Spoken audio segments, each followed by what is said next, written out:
Yeah. you have to live and you have to pay your bills and buy groceries and all those things that get in the way. You was in Kenya? In Kenya. Mm-hmm. I was in Kenya 2006, I think. Really? Yeah. Okay. Did you go just for a mission trip or a? Just like when when I get a visa to come here. Okay. Yeah. So where are you from I'm originally? from Sudan. Sudan. Okay. Good. Yeah. So that's my real dream that's been with me since I was 16. Is to go and live there and. Wow. I think like most people that we've like interviewed and seen who are big up on the end, they've taken all these leaps into like different things, Yeah. and most of our generation kids are like, no, we're not gonna do that. We're not gonna make it. We're gonna fail. Yeah. So what kind of advice would you give us to go out there and like how to do that? Well, I hate to tell you, but it's more important for your generation to be willing to take risks. It really is, because 30, 40 years ago, even in my generation, but definitely my parents' generation, you could choose one career in high school and you could get a job and you could work that job for 30 or 40 years and you could retire and you could live, modestly on your retirement. And that's just not the way it is anymore. Now you have to be prepared to change careers. I mean, I just saw a statistic, and I might butcher it, but it's something like the top 10 jobs that will exist in 2014 don't exist today. So we're constantly creating new technologies, new fields, new jobs, and so you don't have much choice but to be willing to take risks and to embrace change.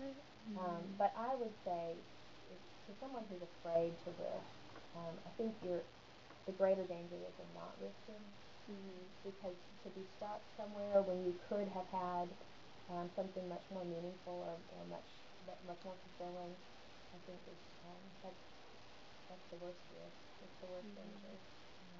To settle, I guess, for something that's less than what you want.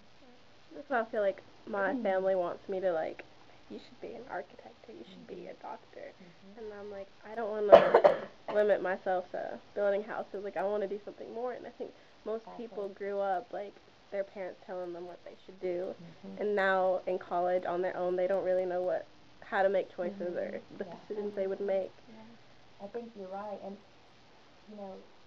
if you're a traditional age student, or even like I was at 30 in college, you still really don't know what's out there. You really don't know what's going to fulfill you and what's going to, make you want to get up and go to work in the morning. And for me, I mean, I could have been a doctor or a lawyer or any of those things. I had the SAT scores and I had the ability to do it. And I probably, in hindsight, I probably would have been happy doing one of those things too. I think that's part of why I'm not too afraid anymore to take risks, because, especially with my career, because I think you can find happiness in a lot of different places. And so you can enjoy being an architect, or you can enjoy something else, but to my own child, I would say, don't put 8 years and $100,000 into something that you're not sure you love. Exactly. Because I really don't think it matters too much what your bachelor's degree is in. Just like I don't think it matters too much where your bachelor's degree is from. It's more about what you put into it and what you get out of it. And then if you want to go to graduate school, then make some of those choices. But So like, yeah, because we're all, well, I'm a sophomore, and I'm sophomore. yeah, Sophomore. and then so like, I don't know, right now, like, I just feel kind of like, freshman year I should have like made, all my decisions about what I wanted to do. Then I don't know, now I'm just like, I feel like I'm really late on like doing stuff, but I mean, I don't know, I know it's really not, but I'm like kind of in this situation where I'm just scared to like make a decision, because I don't want to like, I just don't want to waste my parents' money, because I don't have like a lot of scholarships, so I'm just like trying to make a decision on, like what'll be, like what I'll be able to get a job out of. So like, I don't know, my mom's kind of encouraging me to like go into education, and I've always been interested in that, but my mom and my sister are both teachers, so like I just really don't know what I want to do, and I don't know, it's just like, but then like your story is just like so like inspiring, and I just wish that I was like that, like really bold, or like would be willing, but I'm not, and I can't make myself. I feel like. But. You know, I think boldness grows on you, and I think it really is the first time you're bold, the first time you take a step is terrifying, and then the next time it's a little bit less terrifying, and then the next time, and then it just becomes easier. But I used to tell my gifted students who struggled with different things, and one thing that gifted people struggle with is trying to be perfectionists. And so I'd say, intentionally make a mistake. It's okay. And see what happens. Like, really, mess up. Don't do your homework tonight. You know, don't turn it in and see that the world ends tomorrow. No.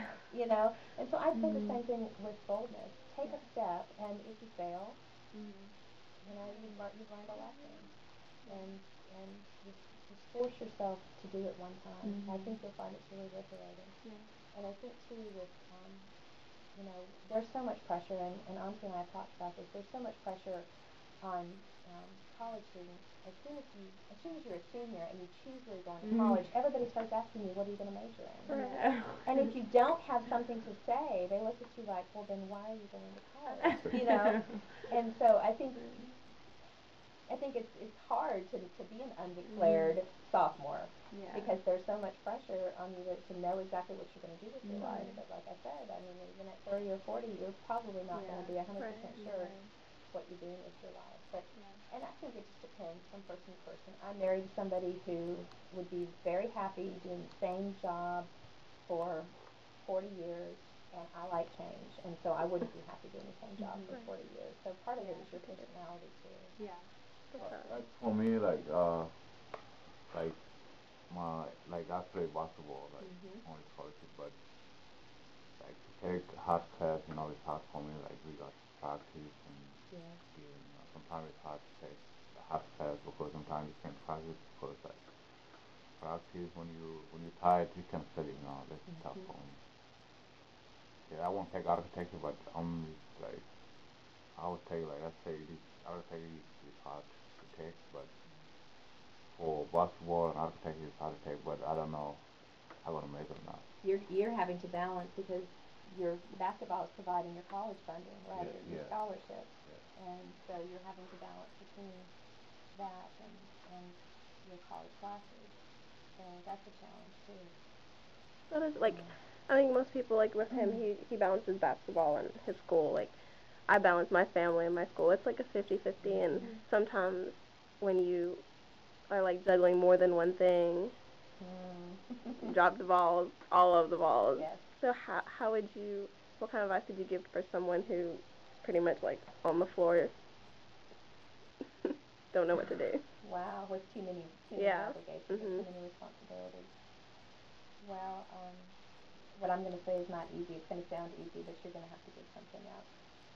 And so whether it's, you know, I think relationships are the most important thing, and so protecting relationships is important. I've because I went to school as an adult and took it seriously and worked hard, I had a 4.0 all the way through my bachelor's, my master's, my doctorate. I ended up with a 4.0. But if at any point I would say sacrifice a grade for a relationship. Like if you're, you know, if you have a friend who is going through a tough time and needs you right then and you have a paper to write, I think the older I get, the more I realize how important relationships are, and that's more important than a 4.0 or than even a $70,000 a year job or whatever it is. The relationships are what matter. That's you know, those are the things that are most important in our lives. So I would say that you know you have to be willing to. If you voluntarily lay that ball down, it may not break, but if you drop it, it's going to shatter. You know, and so it's better to be proactive and to voluntarily give something up, whether it's you know, I think if you look at how you spend your time, there are always things that you're doing that you could probably not do. That you want to do, but that you probably don't need to do, that you could give up. Like you gave up your whole life and did the whole boat and going to, and now you're doing Kenya, and how did that help you grow as a person? Well, I don't really, in both cases I don't look at it as giving up because I feel a little selfish because I get more out of it than I give, I think. Going to Kenya completely changed me, and if you ever have the opportunity to go to a third world country, it will change you.